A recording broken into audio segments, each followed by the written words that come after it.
കൽപ്പറ്റയിൽ സ്ഥാനാർത്ഥിയുടെ വീട്ടിൽ നിന്നും ഭക്ഷ്യക്കിറ്റ് പിടികൂടി. കൽപ്പറ്റ നഗരസഭ 5-ാം വാർഡ് UDF സ്ഥാനാർത്ഥിയുടെ ചിത്രയുടെ വീട്ടിൽ നിന്നാണ് ഭക്ഷ്യക്കിറ്റ് പിടികൂടിയത്. വോട്ടർമാർക്കിടയിൽ വിതരണം ചെയ്യാൻ എത്തിച്ചതെന്നാണ് LDFന്റെ ആരോപണം. തെരഞ്ഞെടുപ്പ് കമ്മീഷൻ ഉദ്യോഗസ്ഥരും പോലീസും സ്ഥലത്തെത്തി കിറ്റ് കസ്റ്റഡിയിലെടുത്തു. സാനിയോ മനോമി കൂടുതൽ വിവരങ്ങളുമായി നമുക്കൊപ്പം ചേരുകയാണ്. സാനിയോ, ഇത് തെരഞ്ഞെടുപ്പ് ചട്ടലംഘനമാണല്ലോ, വിശദാംശങ്ങൾ എങ്ങനെയാണ്? അതായത് ഏതെങ്കിലും തരത്തിൽ എന്തെങ്കിലും പണമോ അല്ലെങ്കിൽ മറ്റ് പാരിതോഷികമോ വിതരണം ചെയ്യുക എന്ന് പറയുന്നത് കുറ്റമാണ്, ചട്ടലംഘനം കൂടിയാണ്. അതിന്റെ അടിസ്ഥാനത്തിലാണ് ഇന്നിപ്പോൾ തെരഞ്ഞെടുപ്പ് കമ്മീഷൻ ഒരു പരാതി കിട്ടിയിരുന്നു. അതായത് കൽപ്പറ്റ നഗരസഭ 5-ാം വാർഡ് UDF സ്ഥാനാർത്ഥി ഇത്തരത്തിൽ ഭക്ഷ്യക്കിറ്റ് വിതരണം ചെയ്യുന്നുണ്ട് എന്നുള്ള തരത്തിൽ.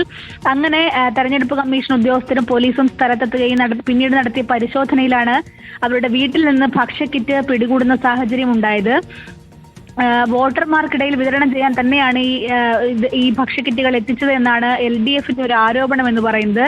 ഏതായാലും വൈകിട്ടോടുകൂടിയാണ് ഈ ഒരു സംഭവം ഉണ്ടായത്. എങ്കിലും പരിശോധന രാത്രി വരെയും നീളുന്ന സാഹചര്യം ഉണ്ടായി. മണിക്കൂറുകളോളം പരിശോധന ഉണ്ടായിരുന്നു. പിന്നീട് പോലീസ് തന്നെ ഈ കിറ്റ് കസ്റ്റഡിയിലെടുത്ത് വന്നിട്ടുണ്ട്. ഇനിയിപ്പോൾ തുടർ നടപടികൾ എന്തൊക്കെയാണെന്ന് അതിനനുസരിച്ച് ചട്ടമനുസരിച്ച് മുന്നോട്ട് പോകുമെന്നാണ് തെരഞ്ഞെടുപ്പ്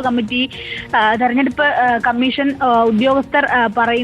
ഏതായാലും കൽപ്പറ്റ നഗരസഭയിലെ 5-ാം വാർഡിലെ UDF സ്ഥാനാർത്ഥിയാണ് ചിത്ര.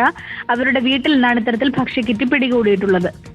സാനിയോ മനോമിയാണ് വിവരങ്ങൾ പങ്കുവച്ചത്. കൽപ്പറ്റയിൽ സ്ഥാനാർത്ഥിയുടെ വീട്ടിൽ നിന്നാണ് ഭക്ഷ്യക്കിറ്റ് പിടികൂടിയത്. കൽപ്പറ്റ നഗരസഭ 5-ാം വാർഡ് UDF സ്ഥാനാർത്ഥി ചിത്രയുടെ വീട്ടിൽ നിന്നാണ് ഭക്ഷ്യക്കിറ്റ് പിടികൂടിയത്.